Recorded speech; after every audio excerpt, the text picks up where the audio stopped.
मेरा नाम आरती है। आज मैं आपको अपनी जिंदगी की एक सच्ची घटना बताने जा रही हूँ कि कैसे मेरी मम्मी ने मुझे सौरभ अंकल के साथ। मैं अपने माता पिता की इकलौती संतान थी और मेरे पिता काम के कारण देश से बाहर रहते थे। घर पर सिर्फ मम्मी और मैं रहते थे। पापा को एक साल में छुट्टी 1 महीने की मिलती तो वह घर आ जाते थे। पापा के आने पर हम बहुत मजे करते थे। 1 महीने की मौज मस्ती के बाद पापा वापस अपने काम पर चले जाते थे।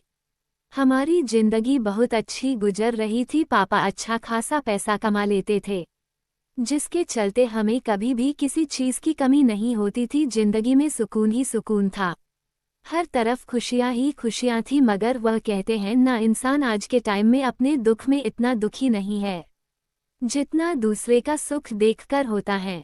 और हमारे साथ भी यही हुआ। ना जाने हमारे हंसते खेलते परिवार को किसकी नज़र लग गई और हमारी सारी खुशियां छिन गई। पापा घर पर नहीं होते थे तो घर और बाहर का सारा काम मम्मी को ही करना पड़ता था। और पापा के कुछ खास दोस्त अक्सर अपनी पत्नी और बच्चों के साथ कभी कभी हमारे घर आ जाया करते थे। उस दिन हमारे घर में खूब चहल पहल होती और मेरा भी दिल लग जाता था। पापा की एक दोस्त जो बहुत खास थे, उनका नाम सौरभ था।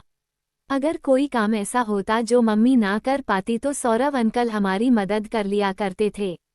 पापा के सभी दोस्त बहुत ही अच्छे थे और सब मुझे एक बेटी की तरह प्यार करते थे।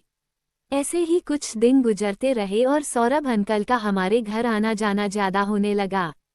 और अब मुझे इनका इतना हमारे घर आना बिल्कुल भी अच्छा नहीं लगता था। मुझे बहुत उलझन सी होती थी। मैंने काफ़ी बार मम्मी से इस बारे में बात भी की कि मुझे सौरभ अंकल का इतना हमारे घर आना बिल्कुल पसंद नहीं। इनको बोलो कि वह हमारे घर इतना ना आए। चाहती तो मैं ये बात पापा को भी बता सकती थी, लेकिन मैं उनको किसी भी तरह की कोई टेंशन नहीं देना चाहती थी। और फिर यह बात इतनी बड़ी नहीं थी, लेकिन मेरी मम्मी मेरी बात को मजाक में टाल देती और वे हमारे घर हर दिन कोई ना कोई बहाने से आ जाते थे।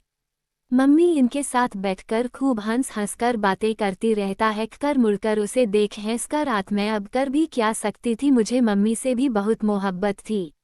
अगर मैं पापा को बता देती तो पापा पता नहीं मम्मी के साथ क्या क्या करते। इसी डर से मैं सोच रही थी कि बिना बात ज़्यादा बढ़ाए इसको ख़त्म कर दिया जाए। इसलिए मैं थोड़ा नज़रअंदाज कर देती और अपनी पढ़ाई पर लग जाती, क्योंकि मेरे एग्ज़ाम भी आने वाले थे। और मैं दिन रात अपनी पढ़ाई में ही लगी रहती और कुछ दिन बाद मेरे एग्ज़ाम भी ख़त्म हो गए और रिज़ल्ट भी बहुत अच्छा आया था। मैं बहुत खुश थी। और दूसरी वजह खुश होने की यह भी थी कि पापा की छुट्टी का वक्त भी आ गया था। लेकिन 2 दिन बाद पता चला कि पापा को एक बहुत ही ज़रूरी काम पड़ा है, इसलिए वह शायद इस बार छुट्टी आने में लेट हो जाएंगे। जब बात पता लगी तो मैं बहुत ही रोई, क्योंकि मुझे पापा से मिले 1 साल हो गया था। और कुछ दिन बाद मेरे स्कूल में पेरेंट्स मीटिंग थी तो मम्मी मेरे स्कूल में आई, लेकिन मम्मी अकेली नहीं थी। दूर से देखने पर पता लग रहा था कि मम्मी के साथ कोई व्यक्ति भी है। मुझे लगा कि पापा होंगे और इन दोनों ने मिलकर मुझे सरप्राइज देने के लिए सोचा होगा। लेकिन थोड़ी पास जाकर पता लगा कि वो सौरभ अंकल थे।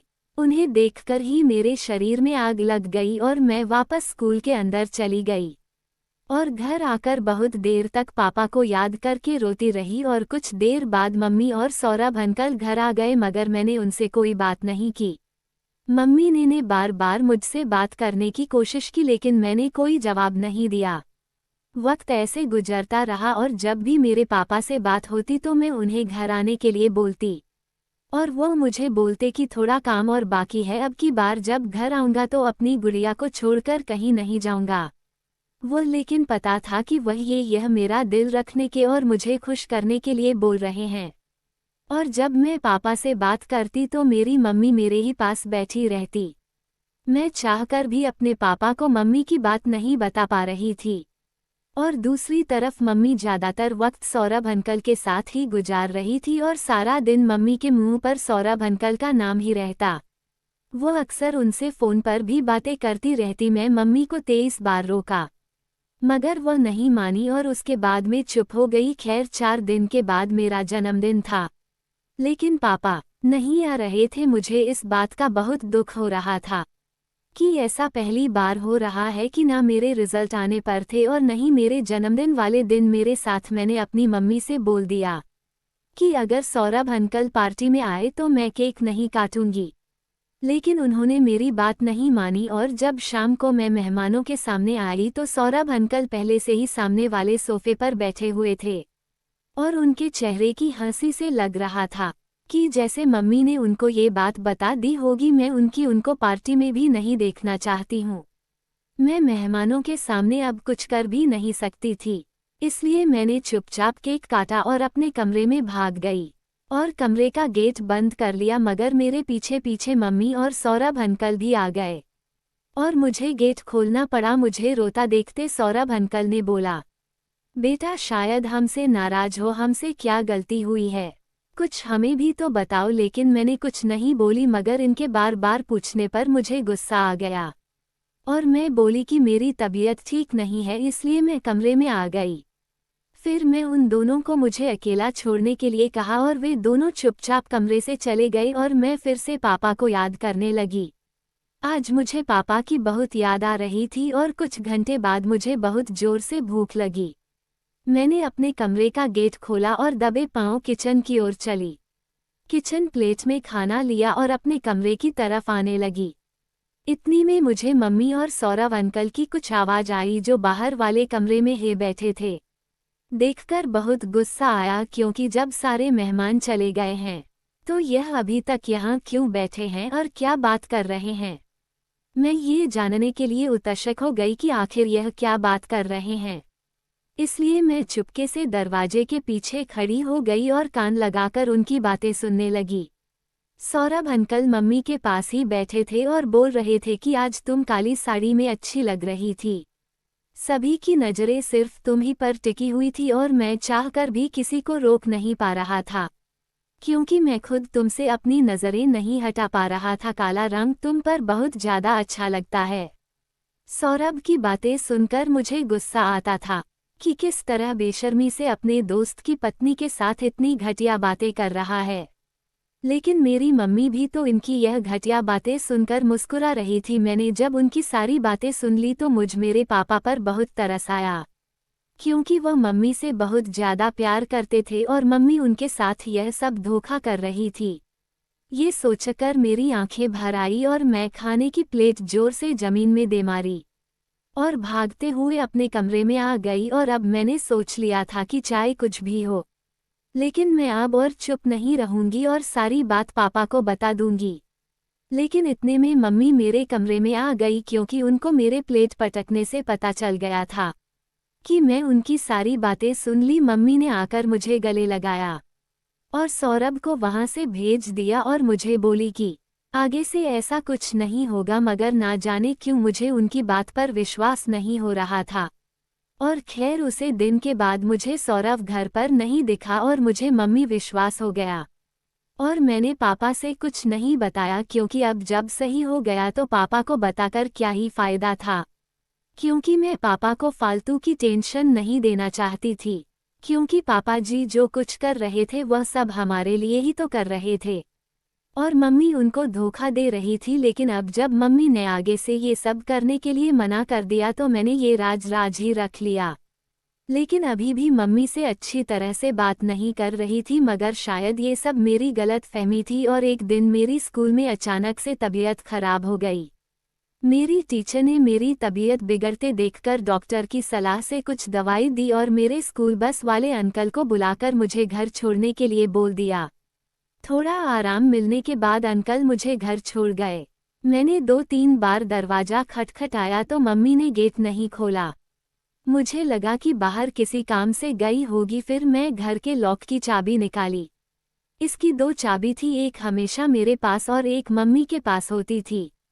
मैंने लॉक खोला और अंदर जाते अंदर फ्रिज से जूस निकालकर टीवी देखते पीने लगी। मुझे टीवी देखते देखते काफ़ी देर हो गई थी और अब मेरी तबीयत भी बिल्कुल ठीक हो गई थी। फिर मुझे ख्याल आया कि क्या पता मम्मी ऊपर पौधों को पानी देने के लिए गई हो, क्योंकि ऊपर वाली मंजिल पर नीचे की कोई आवाज़ नहीं जाती थी। तो इसलिए मैं ऊपर जाने लगी। ऊपर जाती हूँ मुझे जोर जोर से हंसने की आवाज़ आने लगी। मैंने पहचान लिया कि यह सौरभ है, लेकिन फिर भी मैंने स्टूल रखकर विंडो से देखने लगी। क्योंकि वह विंडो थोड़ी ऊंचाई पर था, मैंने देखा कि सौरभ ही था। और मेरी मम्मी और सौरभ दोनों बहुत ज्यादा हरकतें कर रहे थे, जिसे देखकर बर्दाश्त नहीं हुआ। और वैसे भी मेरी तो पहले से ही तबीयत खराब थी और उसे देखकर मुझे चक्कर आ गए और मैं स्टूल से नीचे गिर गई और उसके बाद आंख सीधे बिस्तर पर खुली। मेरे सर पर अच्छी खासी चोट लगी हुई खांसी और मम्मी मुझे नजरें नहीं मिला पा रही थी। शायद उनको पता था कि मैं उनकी हरकतें देख ली थी। वह मुझसे जाकर बात करने की कोशिश करती, मगर मैं उनसे मुंह फेर लेती और उनकी किसी भी बात का कोई जवाब नहीं देती। मम्मी बार बार किसी बहाने से मुझे बात करना चाहती, मगर मैं उन्हें नज़रअंदाज कर, क्योंकि मेरे दिल उनके लिए सारी मोहब्बत जैसी खत्म सी हो गई थी, क्योंकि इस बार उन्होंने पापा के साथ साथ मुझे भी धोखा दिया था। मेरा भी विश्वास को तोड़ा था। अब मेरी हालत रोज बिगड़ती जा रही थी, क्योंकि मुझे ये बात बिल्कुल भी बर्दाश्त नहीं हो रही थी। और जब पापा को मेरी हालत का पता चला तो पापा अगले 2 दिन में घर आ गए। जैसे पापा मेरे पास आया तो उनके गले लगकर मैं बहुत रोई और काफ़ी देर तक उनको छोड़ा ही नहीं, क्योंकि मुझे ऐसा लग रहा था कि अगर मैंने पापा को छोड़ दिया तो पापा फिर से मुझे छोड़कर चले जाएंगे। मेरी हालत देखकर पापा को बहुत गुस्सा आया और वो मम्मी पर बहुत गुस्सा करने लगे। आखिर तुमने मुझे बताया क्यों नहीं कि मेरी बेटी इतनी उदास है? तुम मुझसे हमेशा क्यों बोलती थी कि सब कुछ अच्छा है? आखिर मैं ये सब अपनी बेटी के लिए तो कर रहा था। अगर इसको कुछ हो जाता तो मैं इस दौलत का क्या करता? लेकिन मैं ये जानती थी कि वो पापा को यहाँ क्यों नहीं आने देना चाहती थी। ये गुनगुना राज पापा को पता चल जाता, लेकिन मैंने अभी तक पापा को कुछ नहीं बताया था। उसके बाद दोस्तों, मुझे पापा कभी भी छोड़कर नहीं गए और कभी सौरभ अंकल मम्मी से मिलने के लिए कभी भी नहीं आए थे, क्योंकि उसको पता था अगर मैं घर जाऊंगा तो शायद मैं अपने पापा को सब कुछ बता दूंगी। इसलिए वह कभी हमारे घर पर न आए और मम्मी भी उसे भूल चुकी थी और हमारा परिवार अब हंसी खुशी के साथ रह रहा था।